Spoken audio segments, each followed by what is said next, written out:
Get the unmissable news stories of the day. This is the Beijing Hour. Examining the events that impact and shape China and the rest of the world.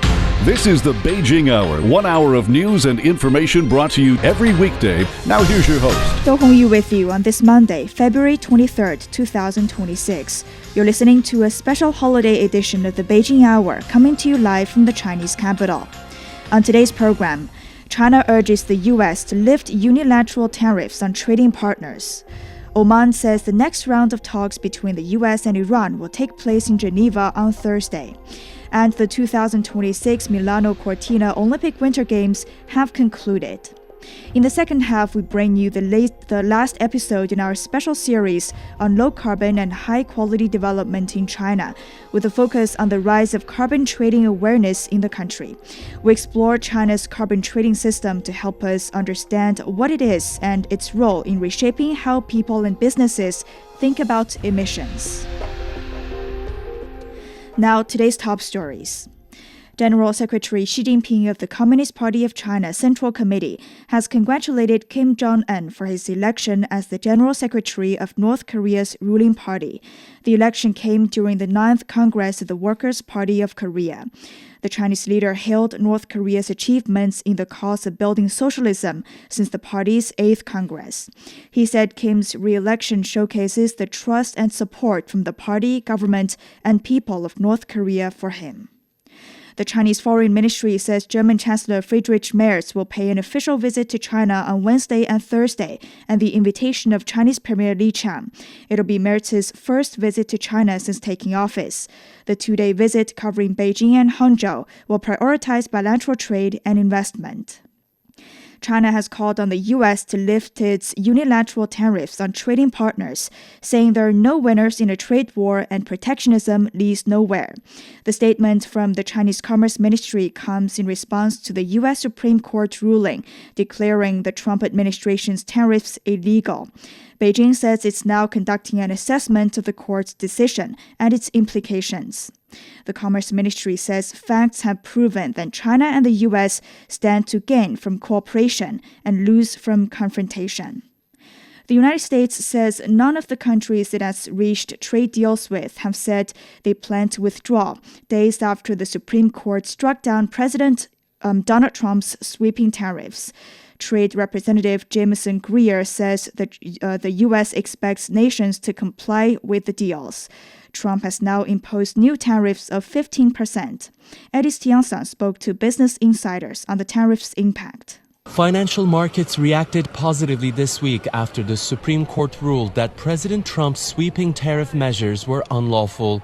At the Port of Long Beach, importers and logistics firms are expressing cautious optimism, welcoming the pause in higher duties while bracing for possible policy shifts ahead. Oh, you don't know how happy we are, and also the Cambodian people.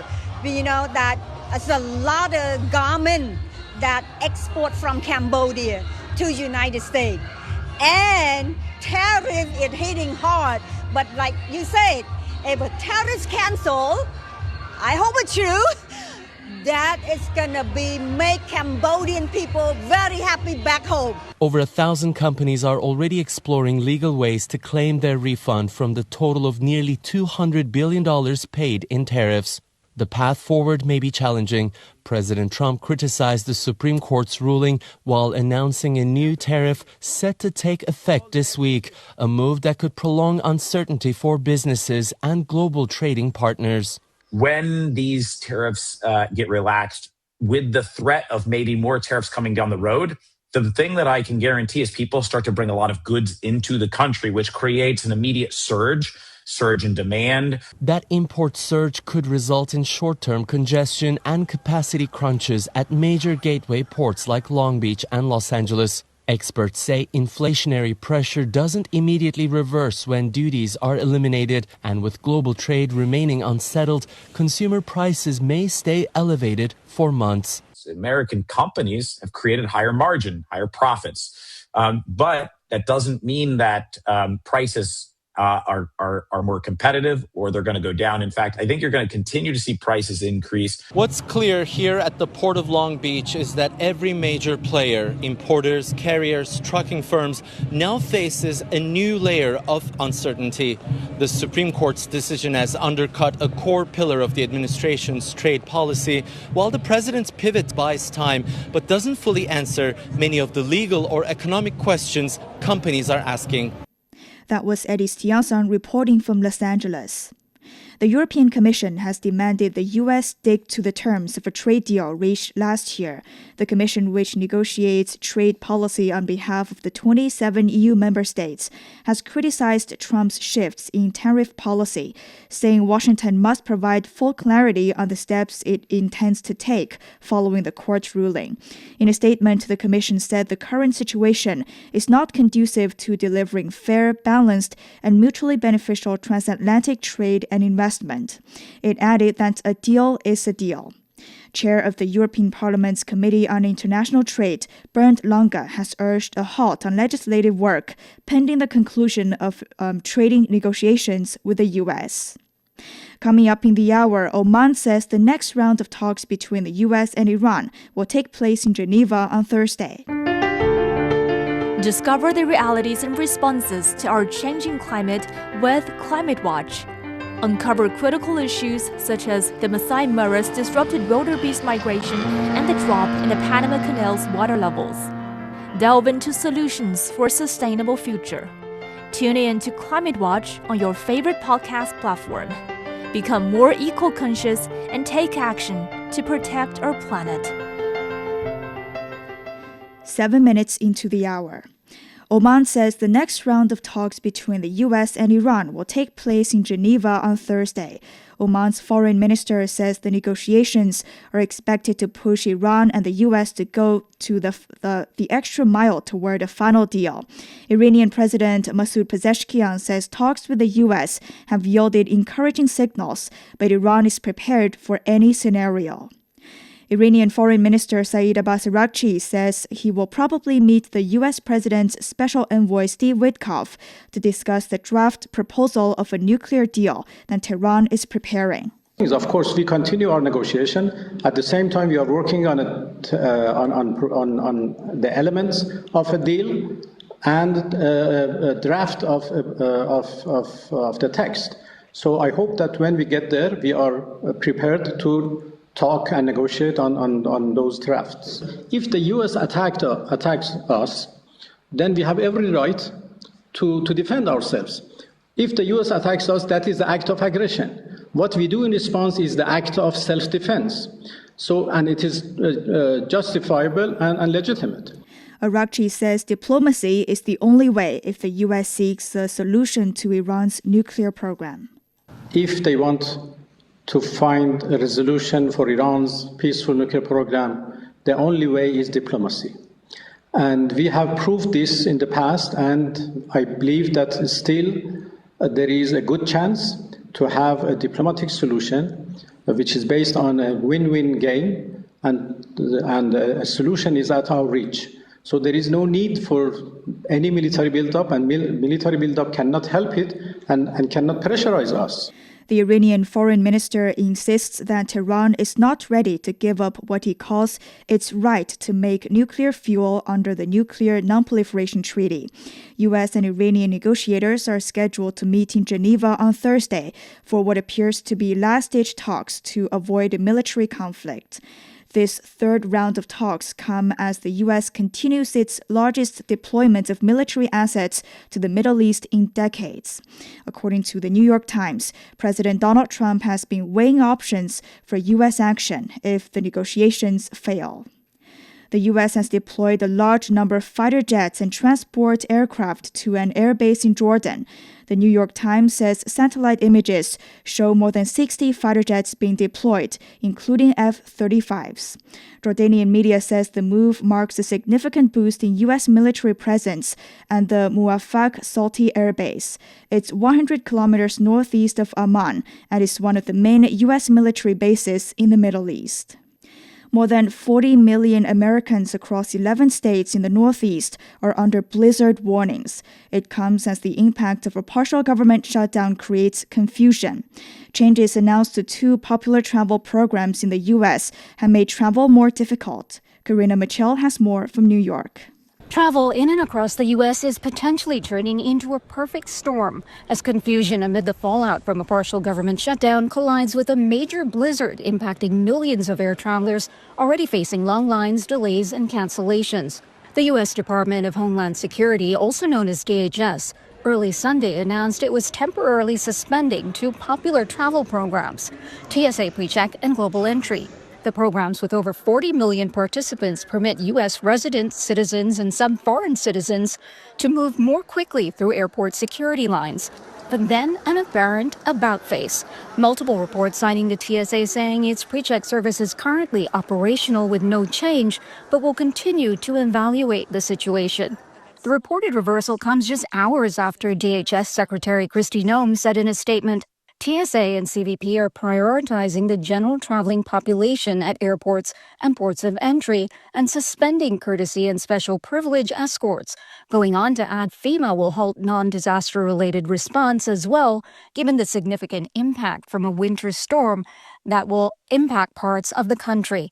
The halt would have meant longer waits at airports and as TSA workers remain on the job without pay, while DHS is ensnared in a funding lapse stemming from a political impasse over immigration policy and Democrat calls for more regulation tied to immigration and customs enforcement operations. The confusion comes just as a winter storm barrels into some of the busiest cities in the country, including Boston, Washington, D.C., and New York, which is forecast to get up to 50 centimeters of snow Sunday into Monday, impacting millions of people in the area and creating hazardous travel conditions. FlightAware reports as a result of the storm, thousands of U.S. flights have already been canceled or delayed, with more expected into Monday. Forecasters predict the weather system will create ripple effects across the national air system into next week, exacerbating an already difficult situation for airport workers and travelers.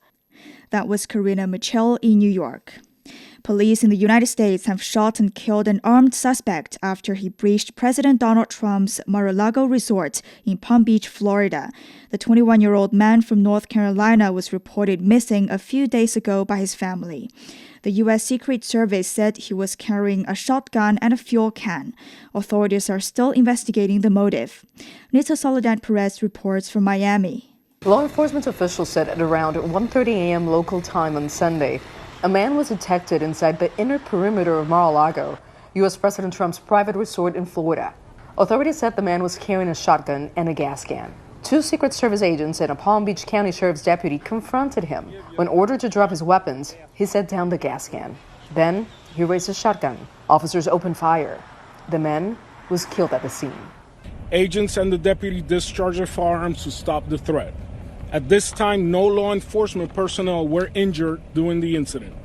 We want to be clear, the President of the United States was not in the state of Florida. The suspect has been identified by the Associated Press as 21-year-old Austin Tucker Martin from North Carolina.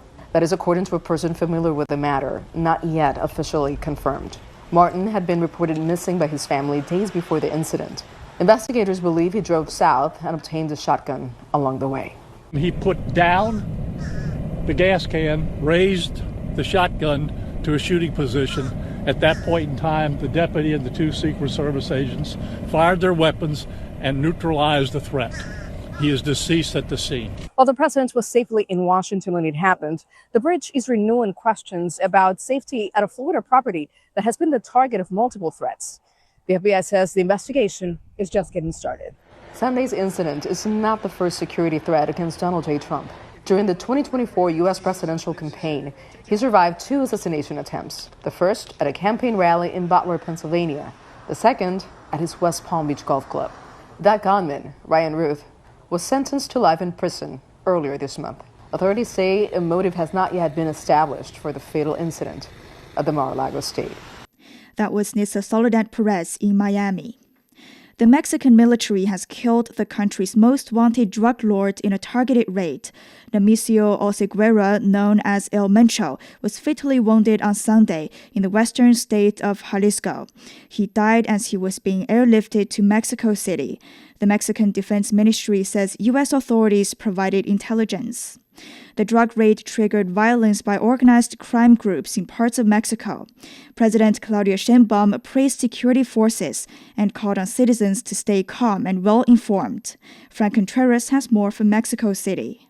Mexican President Claudia Sheinbaum and her security cabinet are confirming the death of Nemesio Oseguera Cervantes, also known as El Mencho, in Sunday's military operation to capture him. Oseguera Cervantes was the leader of the Jalisco New Generation Cartel, a drug trafficking organization widely considered the most violent in Mexico. On Sunday, armed men burned vehicles in an attempt to block major highways and roads in several Mexican states, including Jalisco, Guanajuato, Michoacán, Puebla, Nayarit, Tamaulipas, and Veracruz. The governments of Canada and the United States are urging their citizens living in affected parts of Mexico to avoid going outside until further notice. Mexican government officials say highways are reopened and functioning in affected parts of the country. And Mexico's Secretary of Marine says the Pacific coast port of Manzanillo, which receives goods around the clock from Asia, is operating normally. The United States Drug Enforcement Agency and the Mexican government said the New Generation Cartel of Jalisco was responsible for illegally transporting large quantities of heroin, cocaine, methamphetamines, and fentanyl to the United States. The death of the top leader of the Jalisco New Generation Cartel sends a powerful message to U.S. President Donald Trump that Mexico is taking major steps to dismantle drug trafficking organizations.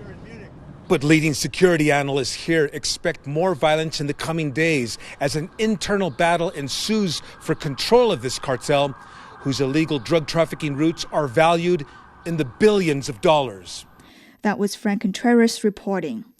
Activists in Mexico have painted a massive message in front of the National Palace in the capital, demanding the government continue sending oil to Cuba despite threats from Washington. We're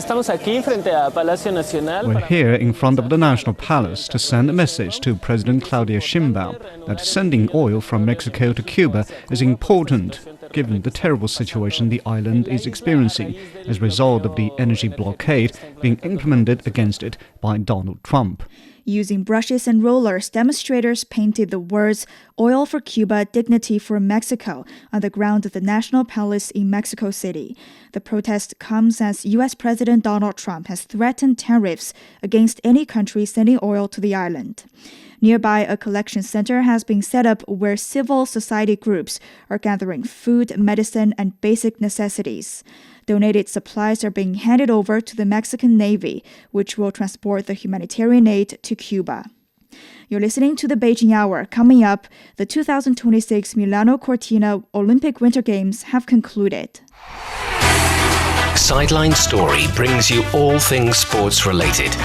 The hottest topics, latest events, juiciest stories, all with a very personal take.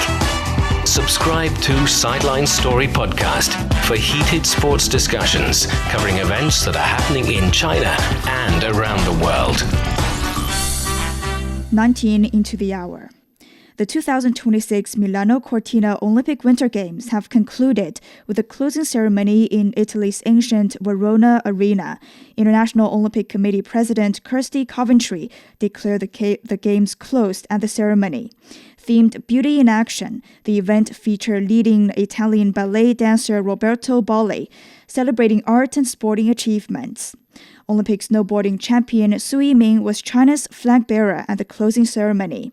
China concluded the Games with 15 medals, 5 gold, 4 silver, and 6 bronze, marking its best performance at an overseas Winter Olympics. The Central Committee of the Communist Party of China and the State Council have sent a congratulatory message to the Chinese delegation for its historic achievement. As curtain was drawn for the Winter Olympics, Ken Brown looks back at the major highlights of the 17-day competition. Sparks flew as the fuse was lit on the Milano-Cortina Games on February 6th. U.S skier Lindsey Vonn's audacious return at 41 years of age and heart-stopping crash dominated the early headlines. Thumbs up means luckily she's okay. Then Mikhail Shidorov shocked the world by grabbing figure skating gold ahead of quad god Ilya Malinin. Я не видел табло. When I saw my little blue flag at the top higher than the others, I didn't understand what was going on. I couldn't believe it. Norway's King Klæbo won an unprecedented 6 gold medals, and Sui Ming set off a Chinese gold rush when he dazzled in the men's snowboard slopestyle final. This gold means like everything to me. I've been dreaming this moment for like so long. Then Xu Mengtao soared to gold in the freestyle ski aerials. 2 days later, her husband Wang Xingdi claimed gold in the men's event. Speed skater Ning Zhongyan slid to gold in the men's 1500 meters, and Eileen Gu saved her best for last, winning gold in the freestyle ski halfpipe to add to her 2 silver medals in the slopestyle and big air, ensuring China had its most successful foreign winter games ever. I have the most gold medals of any free skier ever, male or female, and that is something that I'm so proud of. It's unbelievable to me. It's still surreal. I take big risks, and for the last 2 Olympics, it's worked out. Gu said she was walking away, but clarified, I'm not retiring. You're not retiring. I'm 22. And there was another ice-cold superstar bringing joy to these games, which coincided with the Spring Festival in China. We had Snoop Dogg give us his New Year message right up there. Have a beautiful year, celebrate, put love in the air, year of the horse, let's get cracking. 新年快乐. Snoop giving us the perfect segue to slide towards the next Olympic Games at LA 2028. See you there. That was Ken Brown reporting in Milan. The next edition of the Winter Games will be hosted in the French Alps in 2030. Transport hubs throughout China are bracing for a return trip surge with the 9-day Spring Festival break ramping up. Passenger flows climbed sharply since Saturday, with highways, railways, and waterways operating at high capacity. China's railways are expected to handle nearly 15.5 million passenger trips on Monday, the final day of the Spring Festival holiday. Extra high-speed trains were added at night on busy routes like Beijing to Shanghai and Wuhan to Guangzhou. Highways around Beijing and Tianjin are running at peak levels. In southwest Chongqing's G42 expressway, daily vehicle flow on one section could top 30,000. London is playing host to the largest Chinese New Year event in the West. Hundreds of thousands have packed the streets to watch dancers, performers, and musicians, with celebrations this year even more significant than usual. Jeff Moody reports from London. It's one of the most memorable moments in London's calendar. Chinese New Year in the centre of town. Parades, lion dances, friendship, community, and people. Lots of people. It's the largest Chinese New Year event outside of China itself. And you can really see that by the size of the crowds. Just look at how many people have turned out to watch the parade. It's incredible. What does China mean to you? Well, I grew up in China, so it's home to me, actually. My family lives there, and I just think that being able to come here and still have that culture and experience here whilst being away from home really makes me feel quite at home and just quite safe. Honestly, the atmosphere is crazy, like the colour and everything, and seeing people jump around, it's honestly amazing. Organised by the London Chinatown Chinese Association, the annual event is a chance to celebrate Chinese culture, to build on the strong ties with the UK, and of course, to wish each other a happy new year. 新年快乐! 新年快乐！新年快乐！新年快乐！新年快乐！马年大吉！ The link between the UK and China is stronger now than ever, something London's Deputy Mayor says is vital for the spirit of the city. Having events like this that bring communities together from lots of different backgrounds to both celebrate our Chinese community but also to stand alongside them and to have a good time. Hello, Trafalgar Square, how are you? Are you ready for the New Year, folks? The opening ceremony co-presented by our very own Li Jianhua, a chance for those cultural ties, those bonds of friendship to be celebrated, this year with a special significance not lost on this crowd. And so the Year of the Horse is in full canter, a symbol of power, of strength, vitality, perseverance and progress. And nowhere is that strength more visible than here today. Friendship strong, respect enduring. That was Jeff Moody on Chinese New Year celebrations in London. Vietnam has operated nearly 1,900 train services during the Chinese New Year holiday to meet soaring travel demand. Vietnam television reports that the Hanoi to Ho Chi Minh City route saw over 900 trains, while other routes accounted for nearly 990 services. Rail operators have maintained strong punctuality despite the holiday rush, with almost all departures and arrivals meeting schedules. Hungarian Foreign Minister Peter Szijjártó says the country plans to block new sanctions against Russia by the European Union until Kiev restarts the delivery of Russian oil to Hungary.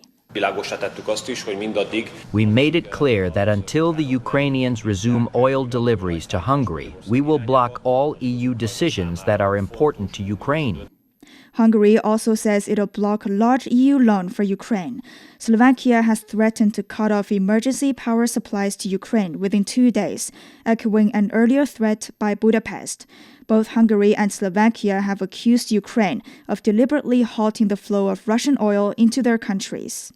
Ukraine's foreign ministry has condemned what it calls ultimatums and blackmail by the two countries. Kiev says it's still repairing an oil pipeline that was damaged by a Russian drone attack on January 27th. Slovakia and Hungary are the only two EU and NATO countries that still rely on major imports of Russian oil. Russia says its relations with Japan have been reduced to zero, with no dialogue underway between the two countries. Kremlin spokesperson Dmitry Peskov says Japan has taken an unfriendly stance toward Russia. He says any bilateral peace agreements are unlikely under the current conditions. His remarks come shortly after Japanese Prime Minister Sanai Takaichi, in her inaugural address to Parliament, expressed Japan's intention to conclude a peace treaty to Russia. Relations between the two countries have long been overshadowed by the absence of a formal peace treaty after World War II, with the main obstacle being territorial disputes. The British government is releasing its long-awaited plan to fix England's special educational needs system. It comes as rising demand and soaring costs push the system towards financial breaking point. The government's budget watchdog warns it faces a £6 billion bill by the end of the decade. The reforms include £4 billion in new funding over 3 years, aiming to put more specialists in mainstream schools and improve early intervention. However, teachers' unions describe the funding as barely a drop in the bucket compared to what is actually needed. And in sports, in the English Premier League action, Eberechi Eze timed his return to the Arsenal score sheet to perfection with 2 goals in a 4-1 derby rout of Tottenham Hotspur that calmed his side's Premier League title nerves. The Gunners move 5 points clear of second-placed Manchester City. City will face Leeds United away on March the 1st, hoping to shrink the gap with Arsenal on the table. And it's 28 into the hour. Let's check the weather. Beijing is down to -3 on Monday evening. Tuesday will be sunny with a high of 9. Shanghai is down to 9 tonight. Tomorrow light rain with a high of 12. Chongqing is down to 11 tonight. Tomorrow cloudy with a high of 20. Nanchang is down to 12 tonight. Tomorrow light rain with a high of 14. Lhasa is cloudy tonight, tomorrow with a low of -3 and a high of 10. Elsewhere in Asia, Islamabad is clear tonight with a low of 11. Tuesday will be sunny with a high of 24. Vientiane is down to 22 overnight. Tomorrow rainy with a high of 33. Phnom Penh is rainy tonight and tomorrow overcast with a high of 35. And that's it for this edition of the Beijing Hour. Up next, the last episode of our 3-part series on China's path toward its dual carbon goals. Making news today, China has urged the U.S. to lift unilateral tariffs on trading partners. Oman says the next round of talks between the U.S. and Iran will take place in Geneva on Thursday. On behalf of the staff, this is Do Hongyu in the Chinese capital, hoping you'll join us for the next edition of the Beijing Hour and open a window to the world together.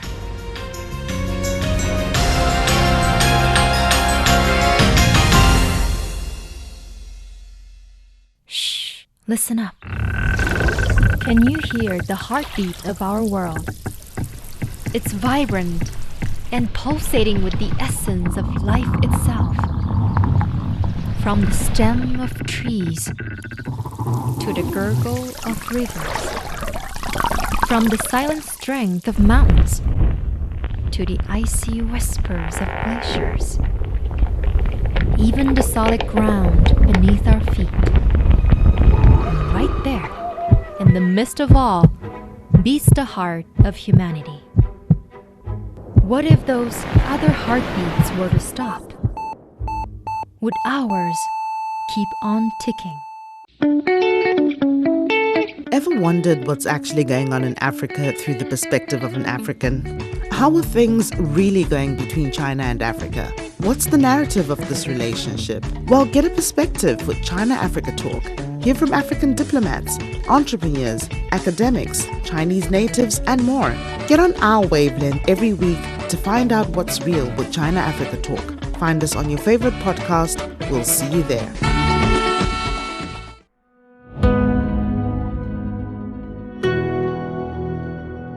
From national policies to corporate innovation and even our daily habits, carbon trading is changing the way China tackles climate change. Yushun explores how industries are cutting emissions while boosting profits, how universities are preparing the next generation of green talents, and how individuals are rewarded for their eco-friendly choices. The world is facing climate change at an unprecedented scale. The United Nations Framework Convention on Climate Change emphasizes that mitigating greenhouse gas emissions is one of the key solutions to addressing this issue. Countries around the globe are scrambling for ways to reduce emissions. A cost-effective approach is carbon emission trading, an innovative market mechanism designed to put a price on carbon emissions and create incentives to reduce them. China has been working on developing its own carbon market as part of its effort to achieve peak carbon emissions by 2030 and carbon neutrality by 2060, also known as the Dual Carbon Strategic Goals. Now, let's break down what carbon trading actually is. Imagine you are a kid playing the Trade Your Toys game. You have some toys you don't need, and your friend has a toy you really want. So, you both agree to swap. Voila! Everyone gets what they want. Carbon trading works in a similar way. Instead of toys, though, we're trading carbon emissions rights. Government agencies assess the maximum pollutants allowed in a region based on local enterprises' production output, emissions, and the pollution capacity that the region can sustain, and divide it into emission quotas, each representing a pollution discharge right. Companies that can reduce emissions below their quota have surplus credits, while high-emission companies buy extra allowances to stay compliant. This creates carbon markets, a structured system aimed at promoting emission reduction and resource optimization, encouraging companies to innovate and lower their carbon footprints. But what brought this market idea to life? To find out, we traveled to Wuhan, the heart of one of the nation's pilot carbon markets in central China's Hubei province. We met Zhang Gao, Chief Executive Manager of China Carbon Emissions Registration and Clearing, or CRC. He shared his insights on the origin of the carbon market mechanism and the similarities and differences between China's carbon market and other international carbon markets. 碳交易机制呢，它起源于这个1997年的这个京都议定。 The carbon trading mechanism originated from the 1997 Kyoto Protocol and is a market-based system designed to promote emission reductions. China's carbon market is a market-based policy tool established under the country's dual carbon strategic goals. It operates as a unified national market system. In contrast, many international carbon markets, except for the EU emissions trading system, are often regional or resource-based markets market rather than a nationwide unified system. The EU carbon market has been developing for many years and is highly financialized, whereas China's market is still in its early pilot phase and is continuously improving and refining its structure and functions.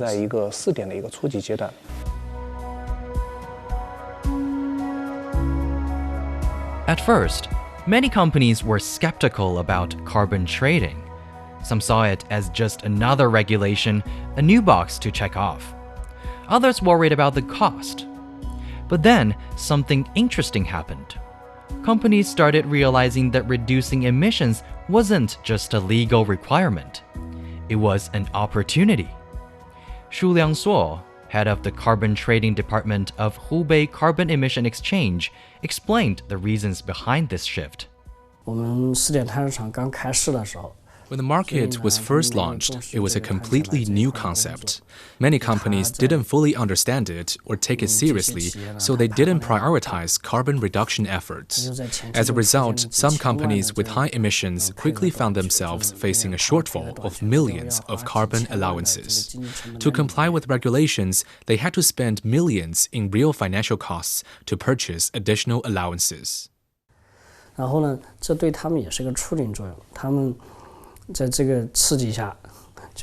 The financial pressure became a driving force for change. Realizing the impact on their bottom line, companies started to strengthen their management, set up dedicated carbon management teams, and invest more in low-carbon technologies. Over time, they have significantly improved their carbon reduction strategies.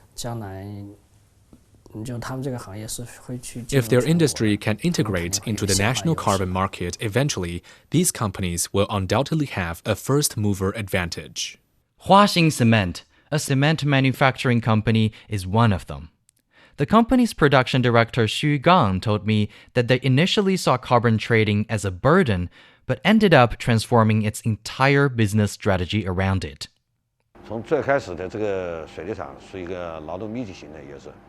Our plant was labor-intensive and relied heavily on manual operations with low level of automation. However, as it develops, we have built our production line according to the most advanced manufacturing standards. Now, they're not just reducing emissions, they're selling their unused carbon emission allowance for profit. What started as a cost-saving strategy turned into a competitive advantage. Businesses across industries are increasingly recognizing the importance of carbon management, making sustainability a key part of their corporate strategies. And it's not just the major players. Small businesses and even individuals are becoming more conscious of their carbon footprint through initiatives like carbon inclusion, or 碳普惠.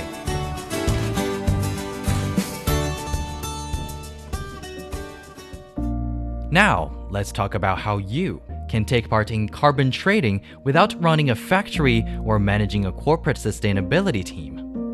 The answer: carbon inclusion programs. These programs work like a giant web, capturing carbon-reducing actions of citizens in daily life, making it easy for ordinary people to participate in carbon trading. How often do you walk instead of driving? How much electricity can you save at home? How many times can you bring your own coffee cup instead of using a disposable one? Every small action earns you carbon credits, which can be redeemed for discounts, rewards, or even real money. In Wuhan, we met Liu Shu, founder of Wuhan Low Carbon Universe, a carbon inclusion mini program where people can accumulate carbon credits and exchange them for prizes, making carbon reduction a fun and rewarding experience for individuals. Carbon inclusion is a complementary mechanism to carbon trading. Carbon trading mainly aims to make high-emission enterprises pay for their emissions. But I believe that emission reduction also requires the participation of individuals and small and medium-sized enterprises, or SMEs.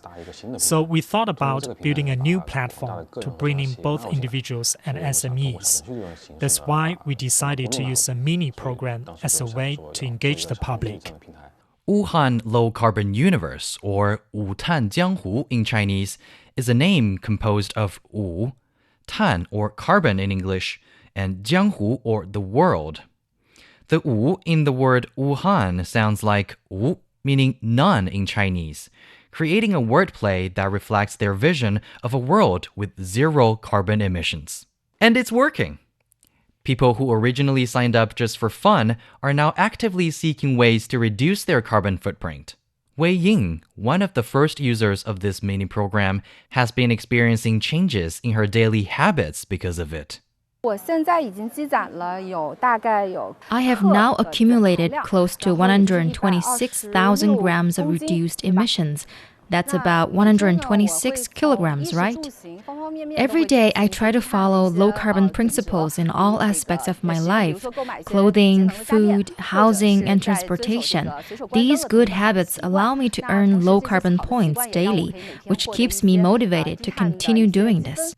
When individuals, businesses, and governments align toward a common goal, the impact is undeniable. But it's not just about behavior change, it's also about education. To ensure a sustainable future, we need the next generation to be well-versed in the carbon economy. That's why universities across China are stepping up, introducing carbon trading and low-carbon economy programs to their curriculums. At Hubei University of Economics, a school of low-carbon economics was established in 2018. Fang Jie, principal of the university, explained why this matters. First of all, from the academic perspective, we recognize that there are many issues in the low-carbon field that require further research. The findings from these studies ultimately tie into talent development in universities. We see this as a crucial avenue for applying and showcasing research outcomes. At the same time, from an external perspective, China launched its pilot carbon market quite early. There has been considerable attention and support for this initiative, both in terms of policy frameworks and market practices. And the students, they are seeing the potential. Not only for climate action, but also for their career opportunities. A freshman at Hubei University of Economics, Qing Chang, shared her view.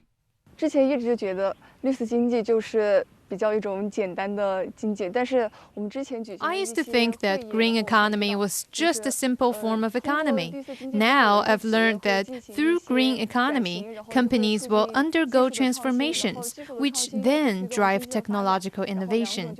The innovation, in turn, promotes economic development, creating a positive cycle between the two. This is quite meaningful. Education is key to driving awarenesses, and awareness leads to action. What started as a niche concept is now shaping business strategies, government policies, and even personal habits. From street interviews filled with puzzled looks to businesses, governments, and individuals embracing carbon trading, we've come a long way. That was Yu Xun showing us how carbon trading is turning climate goals into real economic action and helping China accelerate its green transition one trade at a time. Now, Ma Jing concludes the series on China's path toward a cleaner future by spotting the challenges in the carbon market and how to overcome them, from limited coverage and low carbon prices to difficulties in maintaining high-quality emissions data. She takes a closer look at these issues and how the system is expected to evolve. China's national carbon market is in its early stages and certainly needs improvement. Currently, there are not many options in our carbon market. In contrast, the EU's carbon market is more like a big Walmart, with all kinds of products and a steady stream of both suppliers and customers.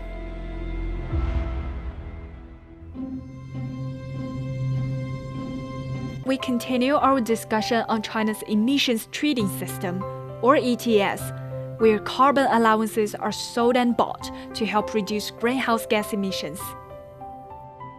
Previously, we explored why China needs an ETS, or carbon market, and the actions the country has taken to build one. We turn to a tougher question. In what ways does the system still fall short? To find out, I spoke with Zhu Cui, green finance researcher from Xiamen University, Tankaki College. 现在最大的一个问题就是碳交易它的主体和产品都比较的单一。 One of the biggest challenges our carbon market faces is its limited scope. There is not much variety in who can take part or in the kinds of products being traded. Take the emissions trading system in the European Union as an example. It covers emissions from a broad range of energy-intensive industry sectors, such as electricity and heat generation, aviation, maritime transport, steelworks, and so on. A carbon market with only a small and exclusive group of participants can be fragile. Right now, access to China's national carbon market is restricted to companies in sectors that are required to control their greenhouse gas emissions. Meanwhile, EU ETS, the world's first carbon market and one of the largest, includes over 11,000 compliance entities. It's open to financial institutions too, which can act as the counterparties for compliance entities, bring in more trading strategies, and help make carbon prices more stable.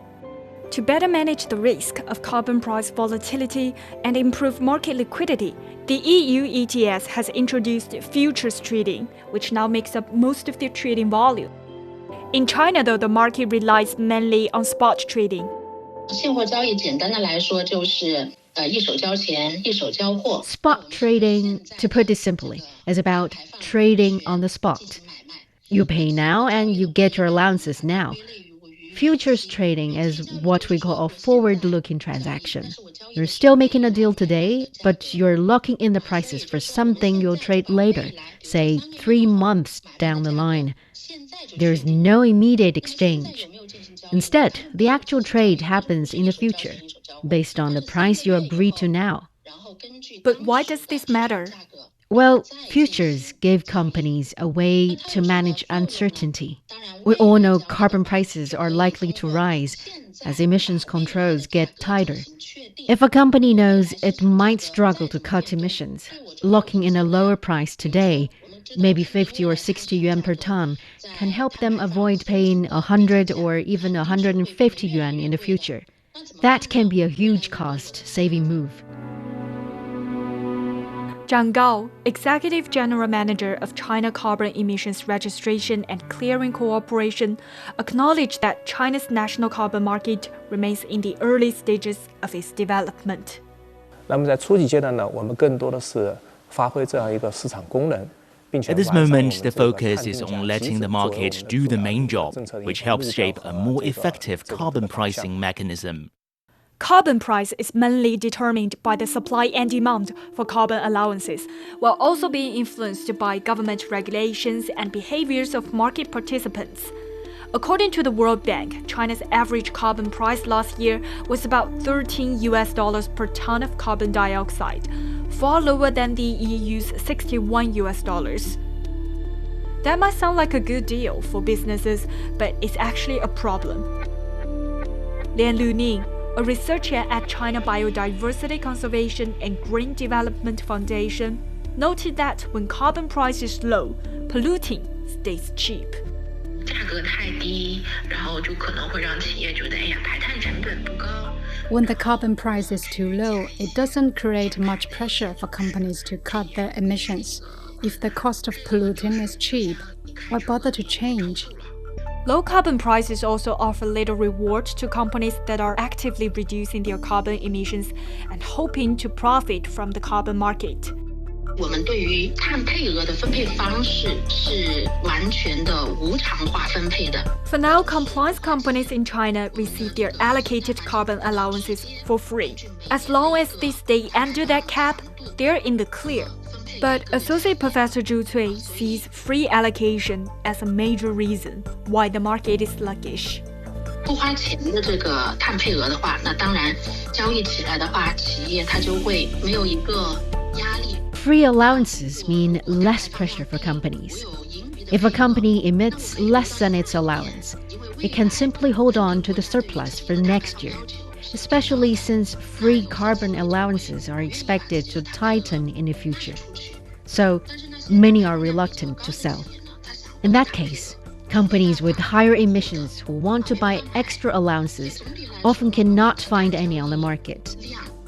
As a result, the trading volume of China's national carbon market stays low. On the flip side, companies need time to adjust. Transitioning from emitting greenhouse gases for free to actually paying for their pollution isn't easy. Xu Gang, production director of a cement company, expressed concerns about the potential costs they'll face in the carbon market. I think as national policies continue to roll out, emission targets are likely to become stricter, and there will likely be fewer free carbon allowances available.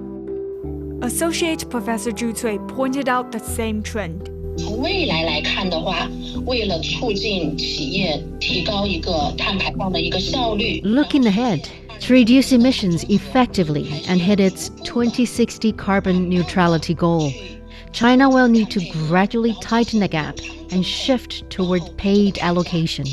The carbon prices will continue to rise too. In fact, since its launch in July 2021, China's national carbon market has seen a steady rise in carbon prices, with last year's levels nearly doubling the initial figures. On a broader scale, low carbon pricing remains a global challenge, even after a decade of strong growth. According to the World Bank report on state and trends of carbon pricing 2024, the High-Level Commission on Carbon Prices pointed out that in 2024, only 7 out of 75 carbon pricing instruments in operation throughout the world reached $63 per ton of CO2 equivalent. That's the minimum level of price required now to limit temperature rises to well below 2 degrees Celsius. It concluded that the majority of these carbon pricing instruments are not ambitious enough.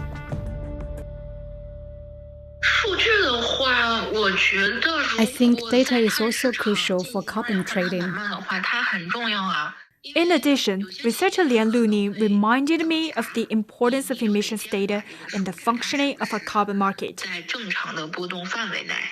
The measurement of companies' greenhouse gas emissions follows a process called MRV, which stands for Monitoring, Reporting, and Verification. Zhu Cui explained the process.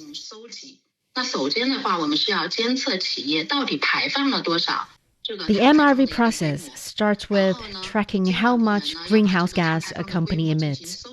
Regulatory authorities then collect and analyze the data before reporting their findings. After that, third-party organizations would verify the emissions data to make sure it's accurate and reliable. The problem is that we lack standardized methods for monitoring emissions and verifying the data. As a result, the data's quality is not consistent. Zhang Gao from China Carbon Emissions Registration and Clearing Corporation admitted that compromised data quality could impede further expansion of China's national carbon market. 因为我们目前的很多的行业，它的碳排放数据质量这一块，相对来讲的话，历史数据还不是太清楚。 The carbon emissions data in many companies are not very clear, and their accounting methods need to be made more scientific and standardized. We won't consider bringing these companies into the national carbon market until their data quality improves. 通过建设完善全国碳市场管理平台，利用区块链、数字。 Chinese authorities emphasize the importance of leveraging advanced digital technologies like tamper-proof blockchain and high-precision sensors to support the entire monitoring, reporting, and verification process to measure greenhouse gas emissions.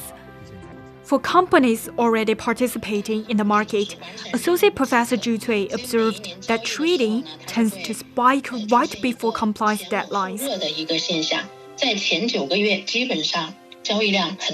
This shows that many businesses are only trading because they have to, rather than strategically managing their carbon assets or seeking opportunities for profit and innovation.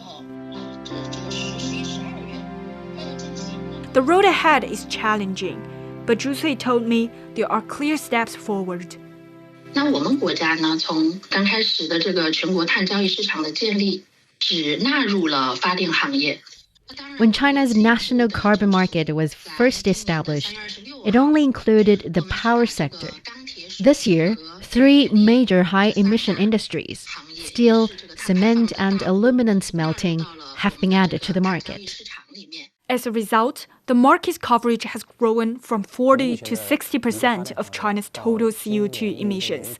Zhang Gao said they aim to boost that number to 75% by 2030. 争取在2030年之前，我们还有其他的这样包括化工啊、航空啊。 We plan to include the 8 most carbon-intensive industries in China, including chemicals and aviation, into the national ETS by 2030.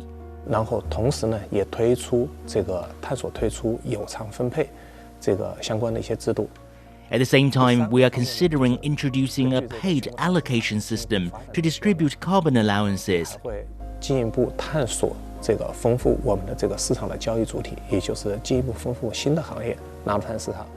As it develops, we aim to find ways to bring more companies into the market and explore new types of trading methods and products. 加快建成更加有效、更有活力和更具国际影响力的碳市场体系。 Paid allocation systems aren't entirely new in China. They've already been tried out in some regional pilot platforms for carbon trading. 我看到是北京市它做的一个碳排放额发放和回购的管理办法，我觉得这个办法就很好。 Take the China-Beijing Green Exchange, for example. They've started to use paid allocation to help stabilize carbon prices, as observed by Zhu Cui. 太低了，我觉得还是应该提高一下这个碳价，他们就可以把这个碳配额给收购回来。 It's an effective way to smooth out any sharp ups and downs in carbon prices.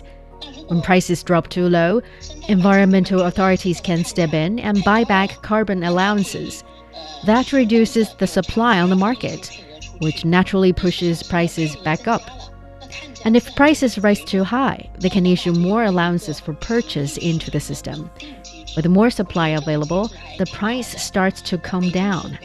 And this kind of mechanism helps keep the carbon market stable.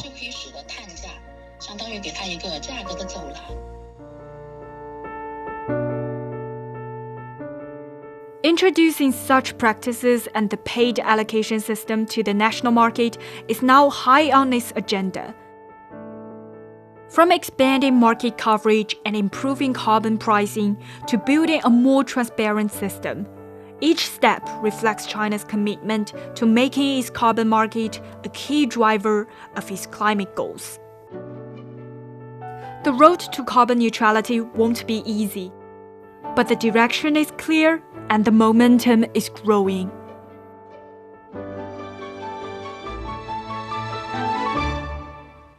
Find the Beijing Hour at precisely 6 p.m. Beijing time. We meet you on podcast and on air every weekday. The Beijing Hour, your window on China and the rest of the world. 就他的眼睛里不能没有黄河。 He can't live without the Yellow River in his eyes. 很高贵的。 The Yellow River is so noble and elegant. 我说我爷爷那会儿就是我们。 Both my grandpa and dad made a living from the river. 如果让您搬离黄河，您 Would you like to move away from the Yellow River? 哎呀，不愿意。 I don't think I will. 因为有了盖 I 墙 love it so much. The Yellow River, the second longest river in China, is regarded as a shaping force in the history, economy, and culture of northern China. Today, about 100 million people live within its water basin, making up nearly 9% of the country's population. How is climate change felt at its headwaters, and what are the locals doing to cope with it? What are the descendants of the boatmen doing? What has kept some people from leaving their home village by the river, and what has drawn others back? Could the fading fishing community revive in a time of digital transformation?